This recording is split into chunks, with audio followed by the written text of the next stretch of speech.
and everything else good for nothing cabinet. To actually dissolve that cabinet. Nobody who has a clean record put his foot in the mouth while talking. There's nobody who hasn't lied. So I don't know, would these guys find themselves in other ministries? For me, I would say to everybody who's here and all the Kenyans, let's keep an eye on individuals. Yes, he has dissolved the cabinet, but let's keep an eye on those individuals. We have to stop them from crawling into other places. The rest of the things that he said much, they're not here nor there. There's nothing substantial about it. And he has to stop calling for this press conferences when he knows people are going out there on the street. I don't know why he does that all the time. It's just to interfere with the demonstrations. But I say, Viva, kudos to Gen Zs. You've changed the face of politics. What you've achieved, trust me, it's nothing that has been achieved before. You've changed how people see politics. A lot of other parliaments in Africa are actually discussing you or on the floors of all the parliaments. So your echo is echoed around Africa. So kudos and thank you much. Thanks, Hannah. Yeah, that's the feedback we keep receiving where other African countries say, well, Kenya might not be in Africa, you know, and there are many historical things that happened that we, of course, the deaths are, you know, very unfortunate, and we have also other things that are very historical that happened. The Twitter space was not a good idea because, of course, that was something that's scripted. But nevertheless, we are the first country actually that managed to bring their head of state online. Felix, kindly wait. And so there are many things that really happened there that are very historical, and we keep observing and hope that you're going to get to the right way. KDR TV, do you want to say something? Just feel free to open the mic and chime in.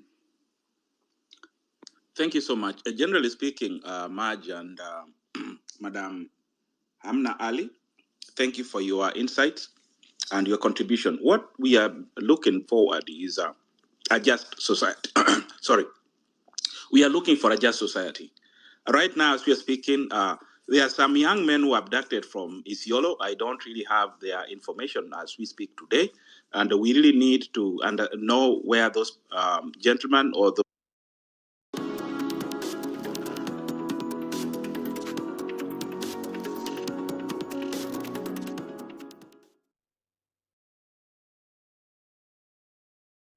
Acne's C10, 10% pure vitamin C trusted brand because of Ruto Pharmaceutical, Japan's pure vitamin C technology, proven over 20 years and dermatologically tested. You got it right. Acne's C10 effectively addresses 5 key skin concerns: dark spots, hyperpigmentation, visible pores, skin firming, and wrinkles.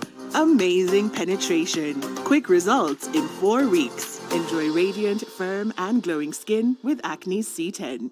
Ruto. These are some of the things we are not going to forget. Yeah, it has come too late. We did tell President Ruto during the first Gen Z protest that the very best thing for you to do right now to de-escalate the situation is dissolve your cabinet, but he never listened. We told him several times. We wrote articles and all that, but right now the boat has already left the dockyard. So we are looking at.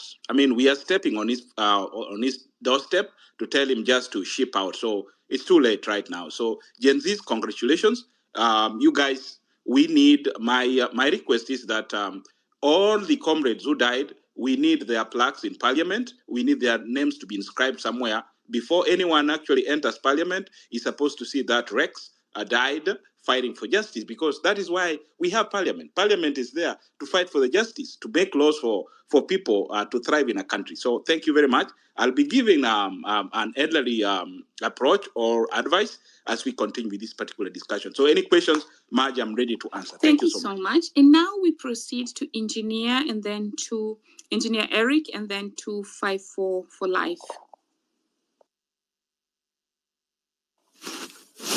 Thank you very much. Confirm if you can hear me. Nice. Yeah. So, okay, for me, I've been thinking as we do.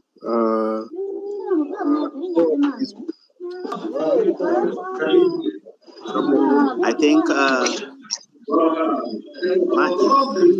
Engineer, could you kindly find not me. mute him and we move forward. Also, the co-host should also mute so that we have decorum here. Co-host, KGRT. Me, I'm muted, sir. I understand.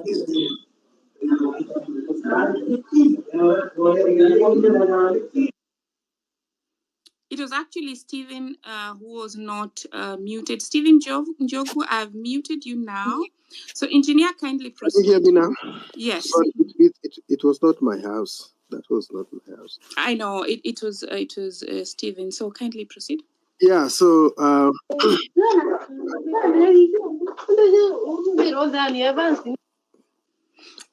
Okay, this is the last warning. If you don't mute your mic when you're on the panel, I'm going to have to remove you because you will be then distracting the conversation. I think it's common sense that when one gets on, they have to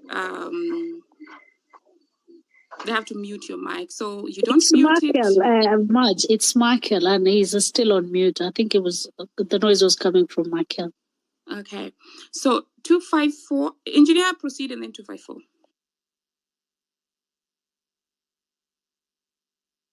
Engineer Eric? Okay, 254. Thank you, Madge. I hope you can hear me. Thank you. Once again, thank you for the space. Thank you even for the co-hosts. It's been another opportunity to share space with you, Madge. So I'm really glad to hear of the support that the diaspora has been giving. So I give a very big up to you for that. And just to mention to everyone who's listening, if you're all observant, there's a lot of spaces going on around, and I think they're mushrooming up left, right, and center, but they're all talking about the same thing, which is the elephant in the room that Ruto must go. And I think that is the underlying message and the underlying tone that everyone is going with. But I'll begin my submission by saying that I know my wife calls me a critic, but I take this as cautious optimism, simply because you don't need NIS officials, you don't need intelligence to tell you that the country is not in a right place. So I feel like even if you go to my timeline, I feel like all these addresses are coming in a day late and a dollar short, and they are really just creating more tension than solutions. And so much as, yes, we're happy that the cabinet has been fired, I think progressively the Gen Z have given us an idea, me being as a millennial, that we should look at every aspect of governance more critically. And I refer to the Law Society of Kenya President Faith Odhiambo, who mentioned that the CJ should either shape up or ship out. So for me, the long-term game would be, one, you've gotten the cabinet secretaries out. Yes, that's fine. Next would be the MPs. Recall as many MPs as possible, because even this so-called dialogue, it's the political elite playing politics. I am a student of political theory, so I believe there's aspects to politics that a lot of people forget, that when one politician is threatened, they will gang up against the people who are threatening them. So it's a different kind of colonialism. It's Afro-colonialism, as I call it, because as you can see, we now have the opposition joining government and saying, let's dialogue. But none of these Gen Zs asked for a dialogue. They were very clear about what they wanted. It's taking, it seems, a whole month or so to just effect one simple thing.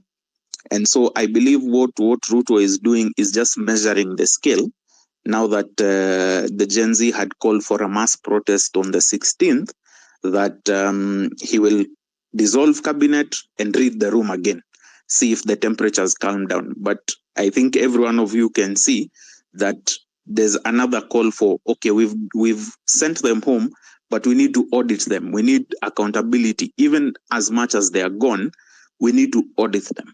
So that presents also another cry for accountability, another cry for openness, and another cry for honesty, which I believe people are feeling like we do not trust anything that Ruto says.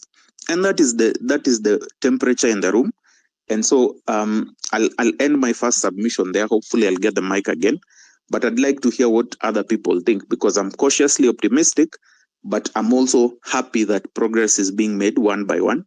And I hope we continue with that kind of support. Thank you. Thanks so much. Let's go to Graduate. Well, thank you much. I think I'm audible enough. Yeah. Well, I want to first to submit my gratitude to the diaspora guys for being supportive to the movement. You girls, you have the option of just staying there and saying that, well, where I am, there is peace, economy is working, but thank you for remembering that Kenya is your motherland. Secondly, the president, or rather Ruto, has just played these chess games again today. That guy is so calculative. We may celebrate and we forget the main agenda of the movement. It's like now the cabinet has been disbanded. So we should really ask ourselves, what is Ruto trying to achieve? Probably that guy is trying to achieve something. That guy is super smart when it comes to playing games with people. So what I can really say is that let us keep focused with the movement. For instance, the demonstrations that were meant to be on 16th of the next week, let us not be blindfolded by what has transpired today. Secondly, I hear people asking, why Musalia Mudavadi has been not been isolated, have not been sacked. You find out that last week Musalia Mudavadi did something that many people did not understand. Many people did not know why he dissolved ANC and he joined UDA. So Musalia Mudavadi, I think he saw something was cooking, and part of what was cooking was he knew that what happened today is gonna happen, and I think disbanding ANC is one of the sacrifices he made. So going forward, let those people with big platforms, let us deplatform opportunists, first of all. Secondly, as the previous speaker said, let us call for accountability even for the people who has been sacked. Those people who have been writing with pens worth 150,000, 4 million watches, let the ESCC and all other bodies get to the necks of those folks, and then let them, if they are found guilty, they belong to committee and Naivasha, maximum prison. So I also wish to encourage fellow Gen Z. I'm so happy, and may the comrades who have fallen rest in peace. In fact, even if it's so little, their blood has not gone to waste, but we are continuing to push even for more reforms, for Ruto. Ruto must go. That is our song. So let us not kill the movement. Let us not over-celebrate. By the way, I've come to realize excitement is a distraction. You can be excited and be distracted at the same time. So let us not even wake up tomorrow and continue Ruto has sacked Masies and whatever. Let us be vigilant. Let us watch closely, because he is already planning the next move. He has sacrificed the CSs and he is already cooking another move. So let us remain united, comrades, and I know we are going to achieve what is really ahead of us. Thank you so much. Thanks, Graduate, for your very good submissions. And now we proceed to Professor Fred Ogola. Welcome to the space, and over to you. Yeah, thank you very much, host. I'm very happy to be here. I think this movement began with very many generations to come, because the Gen Xers, the millennials began by talking, very angered, very annoyed, giving information, and the Gen Zs have executed. So, as far as I'm concerned, with all due respect, revolution has taken place, but the most delicate part of any revolution is always to ensure that you get what you want. So many revolutions have taken place, just like Shambhala Wanyama. But when it comes to now the details of getting what we really wanted in place, then sometimes we miss to get that act done. So what I want to just to ventilate here as an economist and as a governance expert, let's understand why should the cabinet be in place and why should they go out. The fact that Ruto has fired his own cabinet, it is a vote of no confidence on himself because he's the one who appointed them. How can a president be so wrong that the economic model is wrong that has brought us here, and that was his vision? Then a cabinet that was his first cabinet is all of them wrong that they have to go home. And at the same time, a finance bill that he has, the first one was wrong, people opposed. The second one is wrong, that is opposed. So it's like a leader of an army that has the wrong map and is pretending to take us to our destiny. So according to me, the ultimate thing is that Ruto must go home. And I don't think there's anything around that, because in this sacking of the cabinet, we have to know that there's what they call the de jure and the de facto.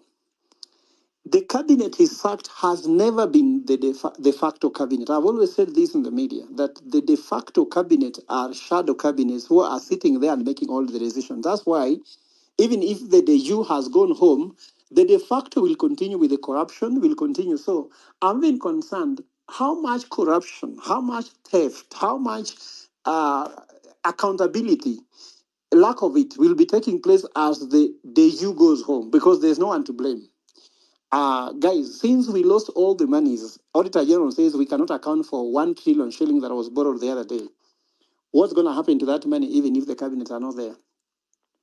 I come from Siaya, and I'm sure all of us have where we come from. Whether we come from Muranga, come from Nyeri. Let us ask the basic questions. Was our ultimate goal just to be happy that somebody has gone home? Or we are looking for how that my mother, my grandmother, who has to take a child to school, who has to put food on the table, that young person I met in Kisumu, who is 42 years old, who has never worked and is 42 years old, he's only 13 years away from retirement. If you have not worked until you're 42, how are you going to retire? We need to ask the question that matter. How will we feed our families? So that's about our livelihoods. What about our comfort? Do you have enough security? Do we have good road infrastructure? Do we have infrastructure for education, for everything that is comfortable for Kenyans? And what is our future? When you borrow money and we shall pay, is that you are making our future worse or better? So let us not be distracted by this facade that is being created outside my cabinet. What is that money that the cabinet is supposed to earn go to? Then secondly, what is the cost of firing a cabinet? Are they going to get if they got 3 years, 5 years contracts, are still going to earn their money and the benefits for those years? What package are going to, we need to ask those detailed questions, because the devil is actually in the detail. But the big statement is there. And let me take this chance again to send my condolences to all those who lost their lives. Families that got injured. I was on the street myself, and people wonder why I went to the street. Yet for us, we are let's say professionals. But I'm trying to say, with all our qualifications, they are useless if the economy cannot be able to reward our qualifications. The Kenyan economy is so much behind the human resource development. So we are finding that the economy cannot reward the human resource development. So even if you are educated, can you be rewarded with the equivalence of your qualification? The opposite is other countries. You go to a country like Rwanda, the economy is so advanced that any Rwandese who is qualified gets rewarded. And I'm sure you can give examples everywhere. And I don't want to take all the time, but mine is just to thank you for the chance to speak here. And I hope that we continue engaging. Ruto must go. Thanks so much for your submission. Of course, I agree that we need to look into the details of, what it actually means. And that's why we are holding this conversation, to see, look, the nitty-gritty of, sending a cabinet home. And of course, the main agenda of what people were requesting for, is it being achieved or not? And, just really have a critical look at how things are playing out. We go to Simon, then Peter, and then Godfather. Thanks a lot, Madge. First of all, let me send my condolences to all the youths who have died at the hands of this administration. It's really sad.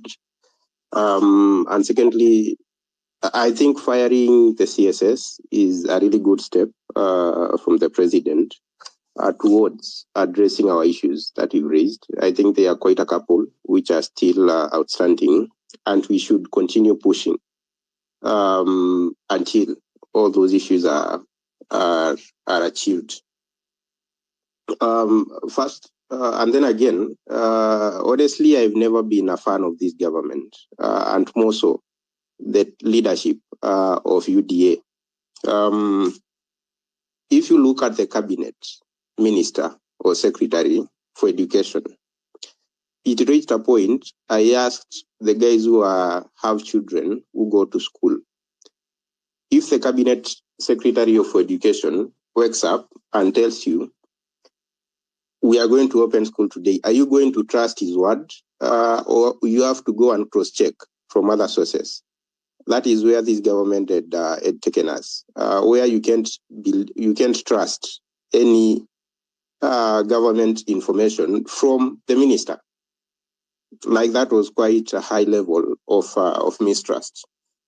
Then the others who can't even read, like Aisha Jumwa, the others who were very proud, like Murkomen Duale, CS Kuri, and so on. There are people, and even in this space, I think the question is, what next? Government of national unity. I think we are past government of national unity. I think that's a bare minimum as per the constitution. The government or any appointment should reflect the Kenya ethnic diversity. That's a bare minimum. The second point that we should go to is, there are very many qualified people who can take up the role of cabinet secretaries, who can take up the role of permanent, or what are they called, PSS, and they implement the manifesto of this government of UDA. Why can't you elect people who are competent, people who have know-how, who are ministry ranks? For example, in Ministry of Health, we have someone like Dr. Nikal, I think he's from SEME, in Nyanza. Why can't you have someone like Dr. Nikal, if at all you want someone who is a politician? He understands the healthcare very well, and he has the political acumen to do whatever needs to be done by a cabinet secretary. Then to my second point, and this is about now going forward, about accountability. Why should the Office of the Auditor General give a damning report to a governor, to an MP, CDF, and they still continue holding that particular office? They need to take political responsibility and resign. They need, like, if the damning report comes once or twice, I think we need to have some law which says you can continue holding that particular office because we've tried to entrust you with our resources, and the Auditor General keeps on giving such kind of reports, so that people can be accountable to the people and to the Constitution. Because right now, the Auditor General reports are just like literature. They are just there, nothing happens. The Parliament is just there, it never does anything. And then that point now brings me to the role of the Parliament as it is now.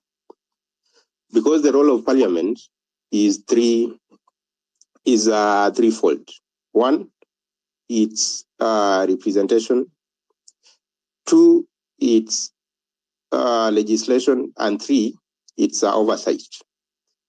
If we look at the role of oversight and legislation, honestly, I don't think that that the parliament, as it is constituted right now, does that. We have the office of the Auditor General, which does financial, that is Auditor General and I think Controller of Budget, which does oversight on the financial side. In terms of criminal culpability, we have institutions like DCI and so on and so on. So the type of oversight that the parliament gives is very diluted. I remember when Mithika Linturi was being investigated for supplying fake fertilizer, at some point, instead of taking the fertilizer to labs for testing, the MPs were just smelling to know whether it's fake or whether it's not fake. Like, what kind of oversight is that, honestly? You need to be able to go to KEBS, request for tests, and then come back and tell the cabinet secretary, we went to this particular lab and we got this report. Why are you supplying fake fertilizer? Not just smelling the fertilizer. Like, so that is one role. I feel that the oversight role is pretty. They've done it very poorly. In terms of legislation, right now we do our legislation through public participation. So that means if the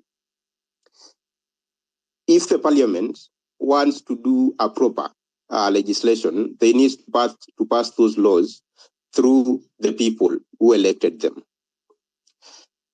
After that, they should do very negligible alteration to what the people said, which unfortunately is not happening. Actually, it should be just like doing a report. This is what the people said. They are either agreeing or they are not agreeing. If they are agreeing, you put it in a legal way. So I feel that that role can be done in a more financially prudent way, instead of paying 300 and something MPs, close to 1 million a month, to just report what the people are saying. So whatever role they remain with, that they can do very well is representation. Then now comes the issue of CDF. The matters of development are purely left. That is what a constitution envisaged. It should be purely done by the executive, either the county government or the national government. So this CDF is just like a ploy, just to keep on pleasing these MPs. Like if you want to fund education through CDF, just take all that CDF, take it to the Ministry of Education, and the Ministry of Education has enough resources and enough reach to know which institution needs which type of development and so on and so on. If they need 3 classes, I think the Ministry of Education can be able to, through Ministry of the one which was being held by Murkomen, they can do some classes there instead of an MP doing a class in a place where it's not even needed. So I feel that the matters of CDF and all those bursaries which have been given, I feel that we are past that. Let them channel all those education-related bursaries through schools. The head teachers, the principals, will be able to do a head count. This is the number of students that we have, and they need this amount. So I think that's all I have. But just before I finish, I feel that also the government is really underperforming in terms of communication. Because yesterday I was just listening to the majority leader, Kimani Ichung'wah, and William Ruto, the president, saying that, like, trying to explain why there are demonstrations. Kimani Ichung'wah say that because they are political scavengers, and they're in the same meeting, and William Ruto says because there are foreign powers which are influencing the youth. Like you're in the same meeting and you are saying totally different things. Can they just get their act together? And for guys who and just stop governing through propaganda, because it will never work. They've tried it for 2 years, it has not worked. They need to go back to factory setting and govern the way it should be governed. Those are my submissions. Thanks a lot, Madge, for giving me the space. Thank you so much. May we, moving forward, take 5 minutes each and try to really stick to the topic, which is the cabinet dissolution, what you think about it, and what the way forward should be. And so welcome to the space, Hillary. And the next speaker is Odera. Thank you very much, Madge. Can you guys hear me? Thank you very much. Thank you for the space, and thank you for this topic. I won't dwell much on what has been said. First, the cabinet dissolution. This was long overdue, and I don't give Ruto any marks for dissolving the cabinet. Given that the likes of Linturi, Kindiki were still serving in the same cabinet. If this guy was serious about his administrative lineup, then he could have dealt with the likes of Linturi, Kindiki a long time ago. He didn't. So this does not show that Ruto is doing a good job. He's just under pressure. We've cornered this guy, and he's just trying to throw bits and pieces at us, hoping that we will probably step back and give him some breathing space. The dissolution of the cabinet is not a pointer to anything. I strongly feel that Ruto will not let his kitchen cabinet go. The likes of Alan, the likes of Duale, the likes of Linturi, Kindiki, all those guys will still be serving with Ruto. And the indicator is the likes of Sudi. Sudi is not on any appointment, but we see the amount of power he wields, Hawa ndio kitchen cabinet wa Ruto. So yes, they are not cabinet secretaries, but they'll still be advising and working with Ruto. So they'll try to map out their next plan. Ruto is not alone, he's still with these people. What I like about everything that is happening is we are cutting the executive to size, The checks and balances have failed. The three arms of government ain't checking each other. So with the citizens, with the civilians are doing the job of the legislature, which is a runaway legislature, and the judiciary. So we are cutting the executive to size. And I don't think that we should give Ruto any breathing space. No. Our agenda is Ruto must go, nothing short of that. Whether he dissolves the cabinet, whether he forms a government of national unity, Ruto must go is our bare minimum. So I think we need to continue pushing Ruto hard. Yes, we should count our blessings. We should celebrate our wins, but should not rest on them. We need to focus on one thing and one thing only. Ruto going and us getting back our countries. Briefly on a government of national unity, no, I am not for that. It will not solve anything. We've seen where the governments of national unities have left Kenya as a whole. So we've seen the other politicians starting to prepare for a government of national unity, and we see them trying to draw us back into our tribes. If you listen to the governor of Homa Bay speaking to the Luos in Luo, if you understand Luo, then you know what I mean. If you don't understand her speech, find someone to interpret it for you. And then Sifuna boldly saying that Raila is their leader. They don't care about the Gen Z, what the Gen Z are doing. They have their leader and they are looking to Raila. These are just preparing us for a government of national unity. And how these guys are speaking out is an indication of the kind of government of national unity that we are going to have in the near future if that happens. So whether Ruto cobbles together a government of national unity, we should look beyond that. That's not our business. I don't care what this guy does. All I care about is Ruto leaving power, and then we reset our country, and then we do what we can do best with our country. If we can tame the executive, then everything else will fall into place. This I promise you. So let us kick out Ruto, and then let us bring back a constitutional order in Kenya. Thank you, Marge, very much for the time. Thank you, Adera. Yeah. And now we move to Godfather. You wanted to chime in, and then we go to Kumwanza. No, I'll pass for now. Kumwanza, over to you. Well, thank you so much, Marge, and the panel and the listeners. Mine are few. One, the problem we've had in Kenya for the longest time is an imperial presidency where power centers around the person at the top.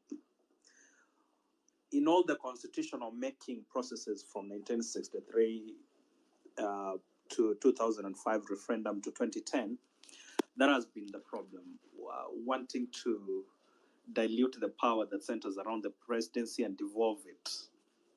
Now, what then does the dissolution of the cabinet today mean to us?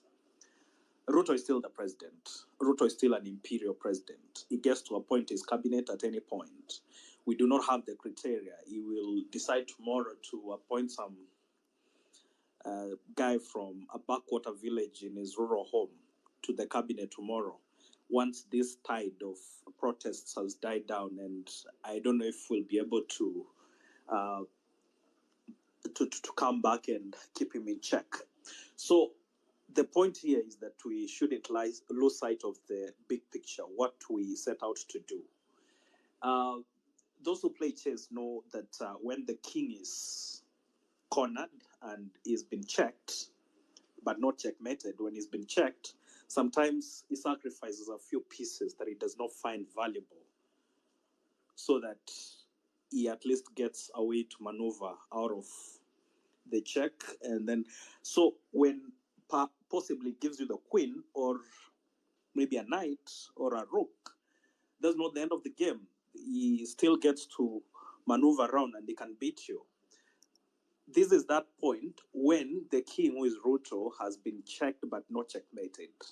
He has given you the queen and we are celebrating, but the game is not over. We set out to keep the government accountable. Ruto is the one who appointed his cabinet secretaries. There was a furore when he appointed the cabinet secretaries at that time because they were, I think Mbadi pointed out that they were very incompetent. But he said, let's give him. Because the egg will be on the president's face. That is what has come to happen. So if the cabinet is incompetent, a fish rots from the head. If the cabinet is incompetent, I think it points to the president who appointed the cabinet, who set it up. So this reflects poorly on him, and maybe then we should keep insisting on Ruto must go. I don't know if the Ruto must go thing, that goal, that objective can be achieved in the interim, or it's a long-term aspiration that we can realize perhaps in the next election cycle in 2027. But whichever way, that system that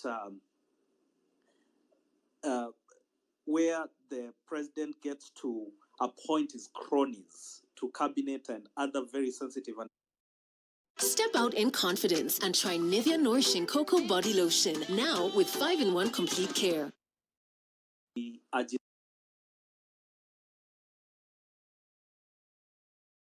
and the finance bill was rejected.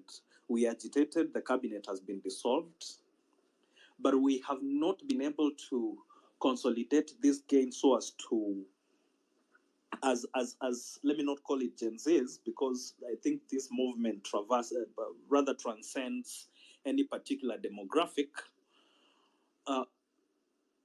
We need to consolidate the movement and consolidate our gains. And then this should reflect in policy changes.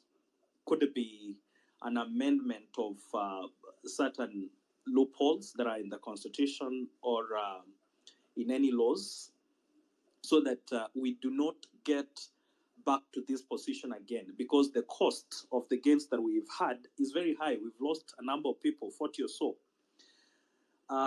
So Marge, I would urge that I don't know, because we've been saying we are leaderless and we are a diffuse body, and but we need to have structure. We need to have a body that, not a governing body per se, but something that sort of aggregates our views as a people and then disseminates them amongst the populace, and something that we will come back to 2, 3, 4, 7 months from now, because I think this Ruto must go hashtag is a long-term one. We do not have indicators on what time Ruto will be gone, but we know for sure that past 2027, Ruto will not be the president. So my parting shot is that let's get a way of organizing around our ideas, around our objectives, a way that is that assures continuity, and then we'll be home and dry. Thank you so much. Thank you so much, Komwazo. Marge, how are you doing? I'm fine, Hilary. Kindly proceed. Yeah, thank you so much. We really appreciate our guys for coming always in these spaces and sharing the ideas. And we are happy that we are quarterly happy that cabinet is dissolved. But I'm wondering what Mudavadi is still doing there. And also, we need Mudavadi to go home. And last but not least, Rigathi and the president, I think that's the solution. We'll not wait 2027. The way he's doing it, that is a good way, and I hope tomorrow he will announce that he's the one who's going, so the team can find who to be the president. But thank you guys for coming and also chiming in on the agenda and seeing way forward. Most of the time, let us stick on the same, but also it is good to network always. That's what we are doing this. So when we do all these spaces, then we can always catch up on what is happening. Otherwise, back to you, Marge. Thank you so much, everybody. No, thanks, Hilary. I just wanted to reiterate on a point that Komwanza shared. This is the leaderless idea. So from the very beginning, actually, when anybody asked for Gen Z leadership, I was baffled, because to me, the only leader that was present, the leader of the Gen Zs, was the constitution and the president, according to the in line with the fact that he is indeed sworn in constitutionally. So, and that would translate to him taking the responsibility and taking care of the needs. But given the things that have happened, and if you carefully look, you might say the term leaderless is a little bit fluid, because when our flyers are printed out, if it was indeed very leaderless, then we would have different flyers being printed out with almost the same thing, but we would see, but if there are almost identical flyers being printed out, then there is, of course, a leader behind this, or a few leaders, probably also not knowingly. But nevertheless, I think we shouldn't get into a situation whereby the populace have to look for their own leader when they have the government is not taking responsibility. So they got us here. But again, we need structure, and we want to see how this is going to play out, because obviously the mandate was taken from the ruling party when the demonstrators went on to parliament, and everything, and they're shouting Ruto must go, and so that is we need a solid way forward. KDR TV had dropped. He's also co-hosting, but he's now technically we can co-host only the three of us, but he's co-hosting now from the speaker panel. I would like to say that given the fact that we are having a lot of requests coming in, let's now really reduce the speaking time to 3 minutes, and I go to Jasper. Jasper, over to you. Hello, can you hear me? Hello? Yeah, we can hear you. Yes, I'm Jasper. I'd like to say this. William Ruto, our president, is a guy who plays the game like he plays it from midfield and he can be able to score. I think we should think beyond disbanding the cabinet, and in a way of us from our space, we can be able to get to a point to have our own people proposed to him to have them in office, so that it would be very easier for the check. But now, if we not give him some proposed names to be included in his wish list, by the end of the day, we'll end up where we are as at today. Because the powers of getting the cabinet secretaries, everything rests with him. If it rests with him, still he'll be able to pick whoever he has to pick. That's one. Number two, apart from that one, there's so much happening in the said government. Now we've crabbed that the cabinet is out. What about the principal secretaries? What about the head of parastatus, who are his colonies, who are doing the things left, right, center? For instance, I work, my background is in the medical industry.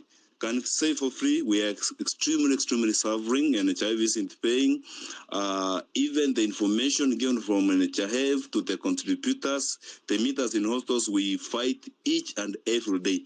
There is so much needs to be done apart from dissolving the cabinet or other heads of parastatus need to go home, a new fresh and a new air, and rather new oxygen has to be breathed in this Kenya.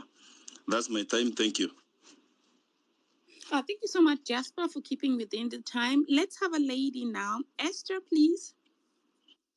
Over to you. Hi, Maj. How are you? I'm fine, thank you. Thank you so much. It's been a while. So, I just had a few things to point down. Again, Gen Z here. But We can't hear her. Is she talking much? yes, I can hear her. Okay. I thought I wasn't audible.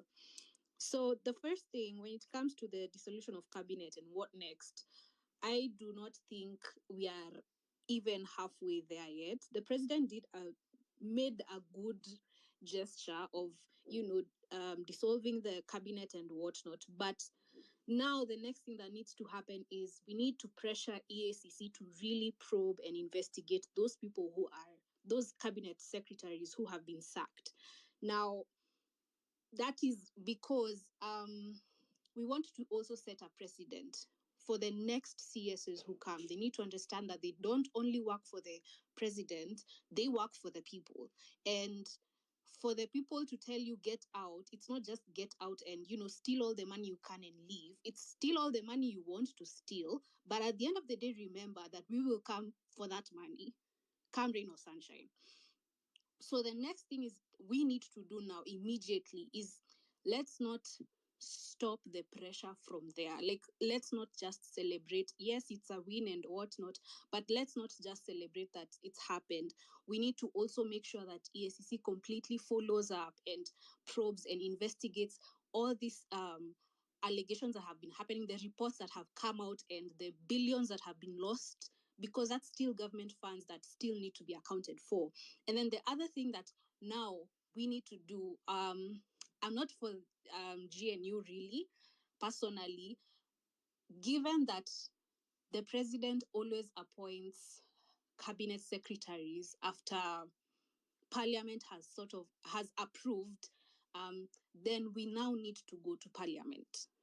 Get the poor leaders out. We need to recall members of parliament. That's the thing that we need to push. 100%. And now you see Gen Zs who are really pushing for the recalling of their MPs are being arrested illegally. They're being harassed by the members of parliament in those particular counties. You know the story of the guy in Nanyuki who has been really trying to get signatures and collect signatures to recall their MP, and their MP has really been frustrating him. He's been arrested. He's stayed in detention for a while, but now he's out. So the next thing that we need to do now is go for parliament. Every single MP, and also not only those who have been elected, even the nominated ones, those people who have membership in parties. If you have UDA membership and the nominated MPs who have been put there are not working, aka Akina Karen Nyamu, we as the people who are in members of political parties, we need to tell our political party leaders, get them out, revoke their nomination, start afresh. So once the parliament is cleaned, that's the next thing that we need to do. We've dissolved cabinet. The people who will be appointed, quote unquote, by the president need to not accept their appointments until the CSs who have been dissolved, who have been sacked, are actually investigated by EACC, and EACC says they have open files on them. Then they can be able to now accept the seats, because now what will happen is they'll be inheriting debt, and they'll be inheriting the same chaos that has been there since Uhuru time. So they need to first of all tell president, you want to appoint us, that's fine. If we are qualified, that's okay, but you need to make sure that the people who have left have actually been probed by EACC, and there's a strategy on how that money is going to be released. The next thing is now parliament, we are coming for you. Every single MP who does not fulfill their mandate, who does not work, needs to be recalled. And we now need to show them that, the pressure doesn't stop here. If the president kama Zakayo hashuki saa hizi, then we have to make sure every single person around him is actually someone who is able to work and work well. That's all I have to say for now. Thank you. And of course, there are some hurdles around, the recall of an MP, as I understood. What are the success rates you would, think that we could have, Esther? Honestly, I think, or in my opinion, I am I'm very optimistic that we just Hello, can I speak? We just need Nzalendo, kindly wait. Now I'm looking for the legal possibility. Not yes, the legal possibility is actually there if we go the County Government Act route. I think that's the act that we use. As opposed to the Elections Act route, because I know the Elections Act and the Constitution route, in terms of recalling a member of parliament, the standards to be met are higher as opposed to the County Government Act route. If I'm not wrong, Okia had given this guideline. Yeah, no, that's the position. So people would need to use the county, example. Act, yes. But so that we don't put all our eggs in one basket, is there a way that at least while the pressure is being put, we can try to put away some of the hurdles at the national level? Yeah. I already know we've some lawyers or some advocates have actually sought an advisory from the Supreme Court, an advisory opinion from the Supreme Court on how to approach this, especially because IEBC appointment also needs to happen. The president also needs to go ahead with that. But some lawyers have sought an advisory opinion on how to go about this.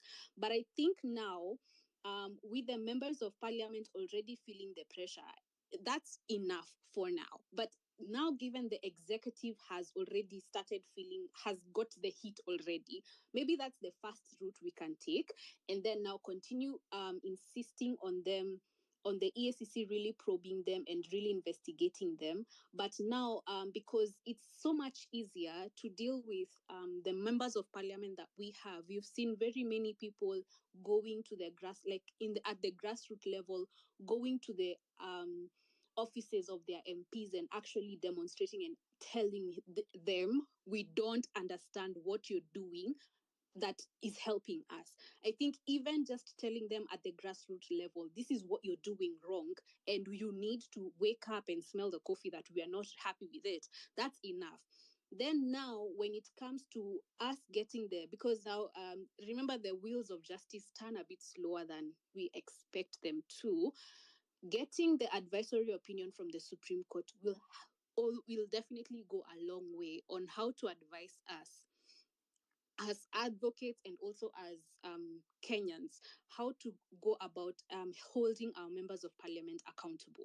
So at the end of the day, still trying to, working towards collecting the signatures. Let's have that bit, at least start somewhere, and then let the laws find us ahead. Are you understanding what I'm saying? Yes.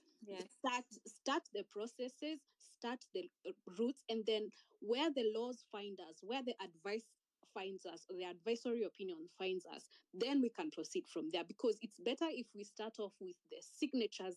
The signatures themselves are proof of, a show of doubt in someone's leadership. So once there is no confidence to that extent, then it becomes easier to not proceed with the other processes when the laws are already out and clear.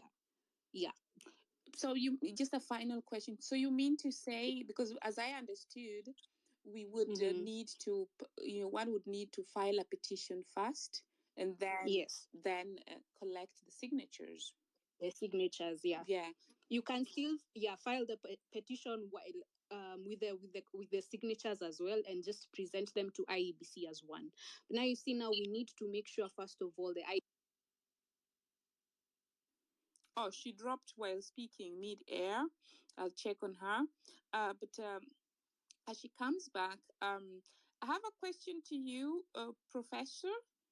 In the event that people are calling on Ruto to go, but in the event that he actually doesn't go, and the suggestion would be then he throws, like on a serious note, throws the MPs under the bus and tries to at least have a political way to ease the recall clauses. Do you think this is a possibility, or is this going to be something very, a nice wish there? Just your opinion on that. And then Collins.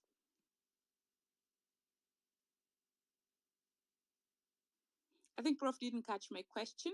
So then Collins, can you take that question as you put across your points? Yes, good evening. Good evening to you. Yeah, I think I didn't get the question well, but I'll try to answer it in a moment. So for me, I'll say getting obviously Ruto out, it's our main target, but in the end, it might not happen. So what do we go for? We need now to hold every person in the government to be accountable. I've seen they have sacked the CSS, the CS for the cabinet. Let me say the cabinet, but still. CS are just, I usually call them flower boys and floggers. That's what I usually refer to them. But the main people who control ministries. They are the principal accounting officers and the PS. So what happens then? So these are the people who are running government. And even Mbadi was saying when they were appointing these people that government will be run by the advisors, and it has been happening. So we need now to hold every politician, every public servant, let me say that, accountable for what they are doing. So let me now go to my point. My point, I'll just say that dissolution of the cabinet is not everything. Still, we have a long way to go. Yes, we are celebrating, but what are you celebrating? Because still, Ruto is the same guy. He's a career politician. We are dealing with somebody who has been in politics his whole life. He has never done anything outside politics. So we are dealing with a person who we must be very careful. Yeah, he has chosen to sacrifice his people. But still, if you look at it in a political way, whatever is there, regard is there. That's what Ruto is targeting. Even yesterday, he was saying that people should prepare for 2027. He's not stupid. He's preparing for that. So we need to be very careful in how we deal with it. So for me, I'll say again is that There's one aspect we are really forgetting about the IBC. That will be my last point. We are really forgetting about IBC. IBC will be constituted. Lawyers can attest to that, and they'll say that. And I think the commissioners have been increased to 9. That's the information I read. So we need, as much as we are fighting for everything for him to go, also in that IBC, in the next 90 days, we need now to know that also we have our own people, so that we know that they are accountable and they'll give us the most important thing, because politicians have already regained the microphone. I'll say Nikoku Mashinani, and politicians are walking freely. They've already regained the microphone. And the bone of contention is that we need something called the boundaries delimitation. You remember that? It was supposed to happen every 10 years, and it didn't happen. So that's now a starting point. Some constituencies, like I was reading, Nyeri, you're supposed to lose like 3 constituencies.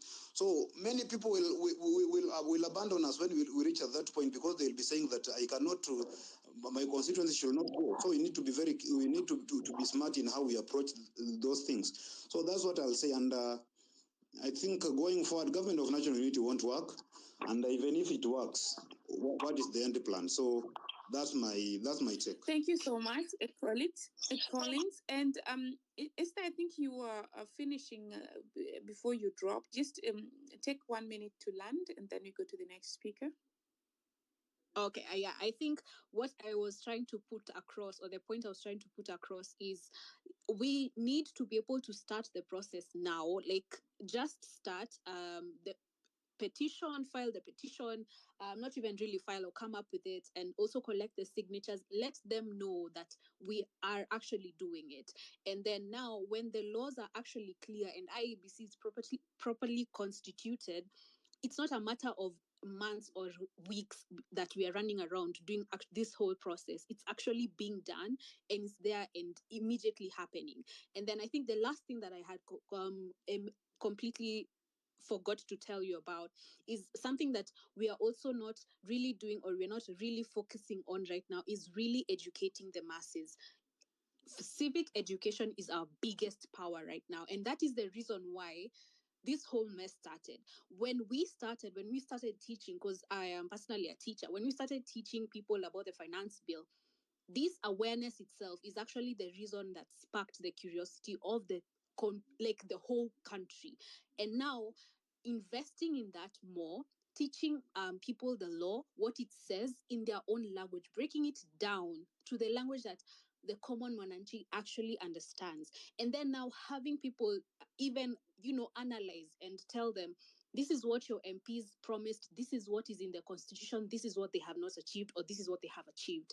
Being able to do that also goes a long way, because education is the reason why we're giving our leaders a huge problem. They did not see us coming, because we are actually very much aware of the law, very much aware of the bills that they're passing or the bills that they're proposing. And now, not only just aware, but telling them we don't want this. Even telling our parents public participation of this particular bill is happening today or tomorrow, let's go. Getting them to actually perform their civic duty is even the biggest weapon we have right now. And that is the thing that we can actually act on right now. Yeah, I think that's it. Thank you so much. Now, next. Mike, can I just quickly ask something? Maybe you or Hillary can answer, or anybody else.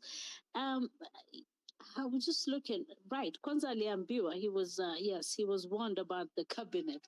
Lakini hiyo ofisi ya Musalia, is it actually Kwanza constitutional? And why is Musalia still there? And somebody else, I don't know. Is that office constitutional? The constitutionality of the office, I can defer that question to Easter. I think it's not, but Easter can confirm. Yeah, okay. The problem with Musalia's seat, there are two, because I think he holds this unconstitutional office, I've forgotten them, and then he also owns the foreign CS position. So that's one of the reasons why I think this big... Goja, 2 offices. Is he getting 2 salaries, Alafu? I don't think so. Let me just confirm. Maybe someone else can say, but I don't know how he's being paid. But he's the Prime Cabinet Secretary, are against, because that is not constitution at all. But the Foreign Affairs, docket is constitutional. I don't know why he's not out. Personally, I don't understand. But completely, he wasn't supposed. The prime cabinet position is not a seat at all. It is not legally, it's not constitutionally mandated anywhere. But you see this a lot with presidents. Even who is this? Uhuru also did the same thing, inventing seats as a president. The CAS's docket was a huge issue when Uhuru was president. It was a big bone of contention because it was not constitutional. Everyone was just like, you're duplicating roles. You have CSAs, you have CAS, you have public, what are these seats? PS. So every single time cabinet, the executive is one of the most controversial dockets, if I'm going to say so, in Kenya itself. So it is not constitutional. He's not supposed to be earning a salary from our pockets as taxpayers, unless Ruto is paying him from his own pocket, which I doubt, because it's a fully it's an office that's there. Yeah. Yes, that confirms what I thought too. The super PS or whatever, I don't know how it's called. It's anti-constitutional. But the other reason why both Wetangula and Mudavadi have not been touched is just the political. That's he's keeping the lawyer vote, So they're of course coming back to get to the tribal part of it, and So the other reason is more of political. Now the next speaker is Shem. Yeah, thank you so much for having me. Thank you, Marge, for creating this platform, and for the co-host as well. Foremost, sincere condolences to the families that have lost their loved ones. I can't really begin to describe the agony that they must be feeling, specifically of young ones. I was seeing guys like 12 years, 17 years, and to me that doesn't make sense that an entire government chooses to use armed force against children. I was in the demonstrations on Tuesday for the Occupy Parliament, and I could literally physically see how young these people are. And personally, I'm a millennial, so that act is not something that can be wiped away easily, and that the president himself could sanction such a move. It means that he himself is not fit to govern. So I completely am in agreement that he needs to exit that office, because by his own hands he has demerited himself from it. Having said that, the issue of cabinet dissolution and what next, GNU, I think I'm going to summarize those three things with 3 points. And just bouncing back on something that has been said concerning the Constitution, I think we need to fully understand what it says, and not just understand it, but also be able to implement it. And I like what Esther pointed out, the issue of public participation. We can never implement something that we have no knowledge of. So I think it begins there. But then after the knowledge aspect, how are we executing some of the knowledge that we have so that it doesn't remain at a place where it's information, but it's information that is being utilized. And the thing that we need to ask ourselves as we are looking at the Constitution and some of these laws that have been passed, which in my opinion do not make sense practically, is, are they really serving the socio?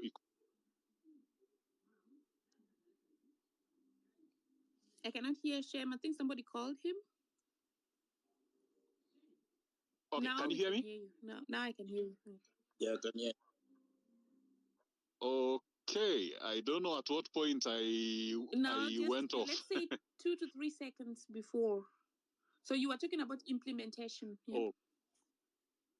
Yeah, I was talking about implementation. So one of the questions that we need to ask ourselves as we look at the Constitution is, are some of the tenets that are there serving are they serving the social economic needs from a transgenerational perspective? So we need to look at it and interrogate it from that light.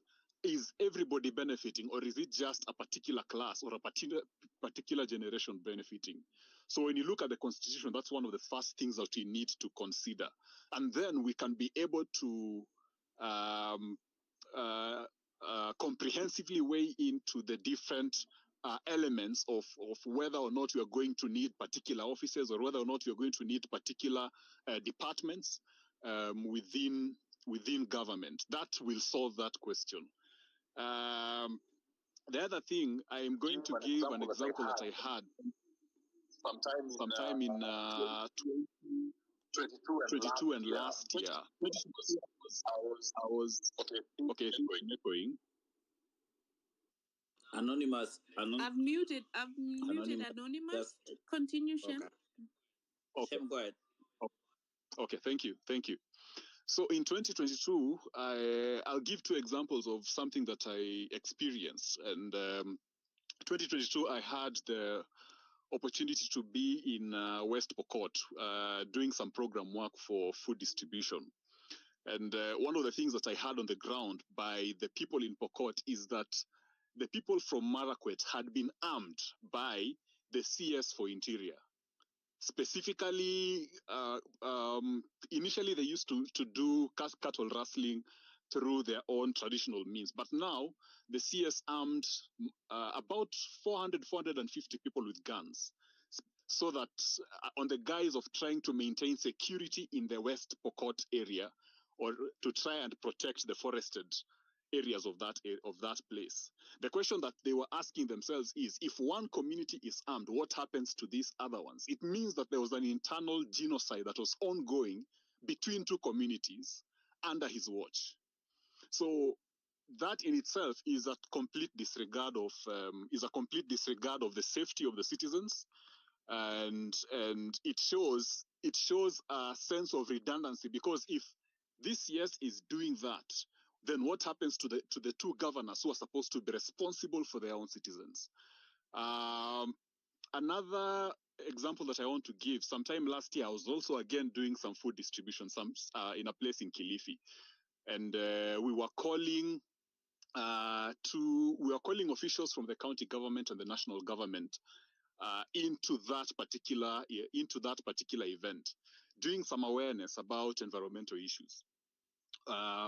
The question that came up was that who is supposed to be responsible with some of the toxic wastes and fumes that were coming out from some of the industries around. So you come to realize that the county government is saying the national government is supposed to be responding. There are officials in the national government. Then the national government is saying there are officials in the county government who are supposed to be responding. So we are beginning to see that there is a lack of accountability between the two governments. In short, it appears as if we are having two governments instead of one. Which brings me to my final point. I think we need to begin to implement devolution extensively and practically, because that is what we are lacking at this particular point. That will be able to minimize these instances of blame shifting. We had this same thing sometime early in the year when we had the doctors going on strike, and we were like, no, the national government will not be responsible for that. The county governments need to be responsible for their own doctors. So it puts people in the medical profession on unfortunately sitting on the fence. So who are they supposed to be seeking for their payments? You see, and these are human beings with families. So we need to relook the issue of devolution again. And we need to ask ourselves, is devolution working, or is the national government working, of which it has come to light that the national government is not? Therefore, the next step should be, how can we decentralize fully our functions, or how can we decentralize government functions fully, so that people are able to find the essential services that are needed at the grassroots level.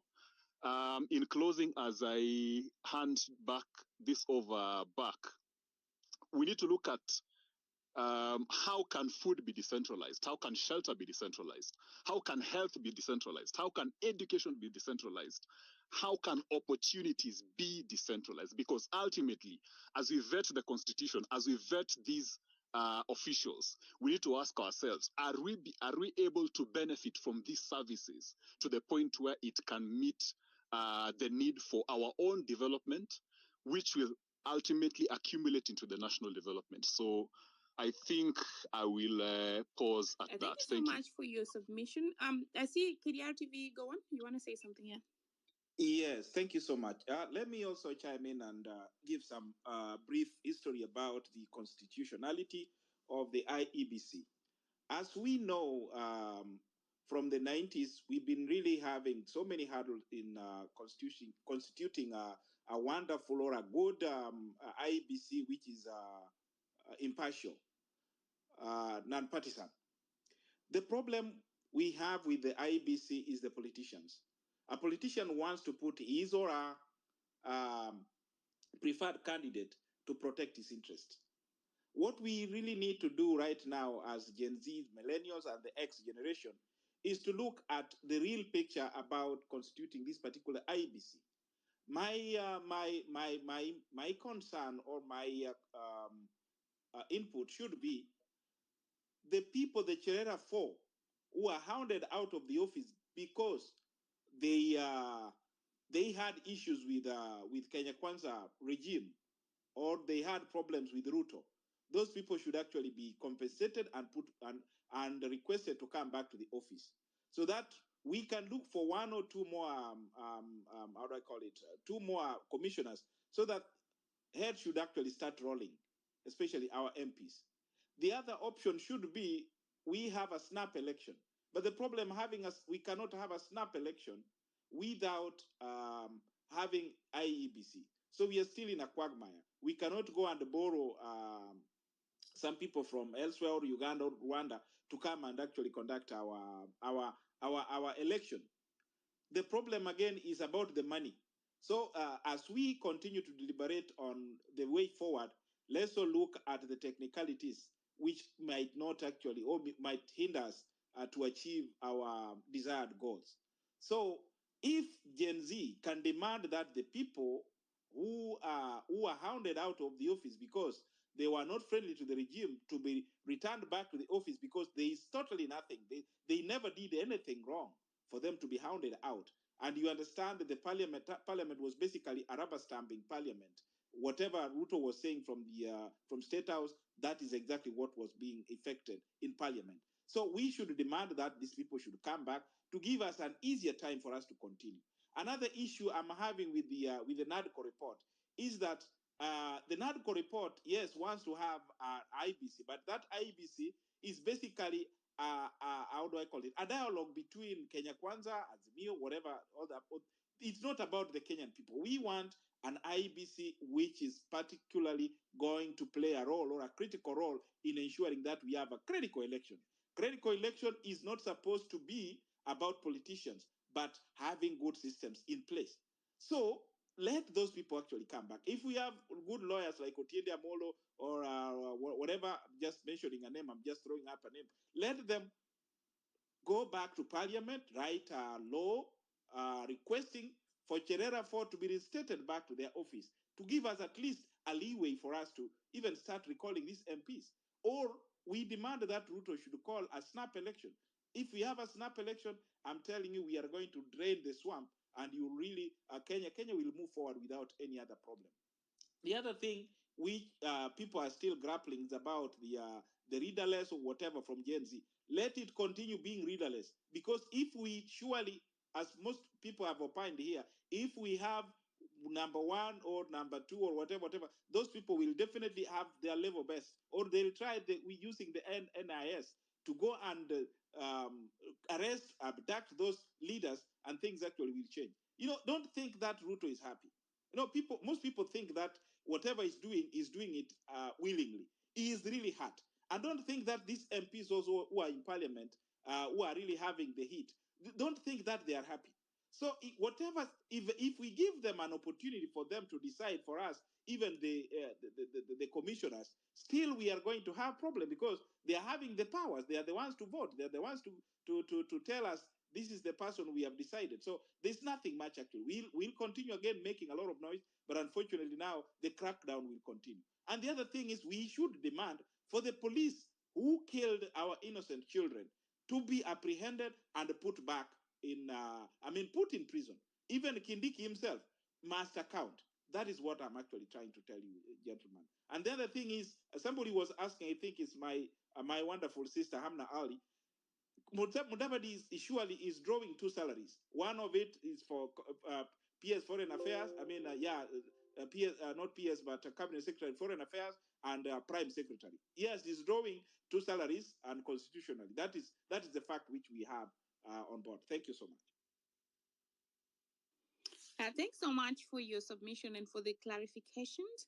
Let's not forget to build the network as we proceed. So do follow the host, co-host, speakers, look left and right and follow each other. Next is Ian Ndetu and then Paul Ramses. Hi, March. Yes. Can you hear me clearly? Thank you for the opportunity. First of all, I'd like to start with my condolences to everybody that lost family. It's sad that they had to lose family to get to this point. And secondly, I would like just people to understand that the following measure by President Ruto is just a measure of goodwill, but it is not. It may be a bluff to put people into context of letting the nation align with his agenda as he moves forward. So I would like, perhaps as we go into the future, because I remember the last conversation that we had in the space, I mentioned that since we're in the age of information, whoever wields the narrative wins the day. And as we move forward, I think if we keep that in mind and hold that into heart and know that information and awareness is the true weapon of this cause, because we are here because people are informed. We are here because people are informed well enough to know what they deserve. And I am happy that we are holding spaces in different forums, and I would like to see that continue, because that ability for the information to trickle down and to have people aware that whatever services that they are receiving are substandard and they actually deserve more is way more important than anything else, and it will come into fruition into future. Thirdly, I had the liberty to listen to one of the spaces, and they were discussing ICT, and it trickled a very good idea of us reflecting into a different system of which we could have the IBC use and perhaps test different methods of election. And I would very much like to see a scenario whereby different systems are being tested before we get to 2027, so that we are able to participate as a public well enough before we get there, rather than being told and waiting to see a mess of political interventions into a system that is going to affect our future. My final thought, maybe perhaps I would like to see the vocal movement being institutionalized. It doesn't have to have a leader, but it can have an institution whereby the movement is given capacity to mobilize the public, to recall MPs, and given capacity to allow people to leverage their power. So it doesn't have to have a leader, as in it just has to have capacity and leverage of the constitution, so that it can give the people the power to either push for removal of non-performing parastatals or people who are non-performance. But I think it would go a long way, and just like the South Africans did after apartheid, they formed a truth and reconciliation system that allowed them to move to the next step. I think us having an institution that doesn't have a leader, but the vision is the leader, would allow us to move up to the next step as a Kenyan, as a Kenyan country. Thank you so much, you, Ian. Paul Ramses, and we want to try to finish in the next 30 minutes. So you really try to stay within those minutes that we're speaking. And then, Paul, over to you. Thank you. Thank you so much, Marge. Can you hear me? Loud and clear.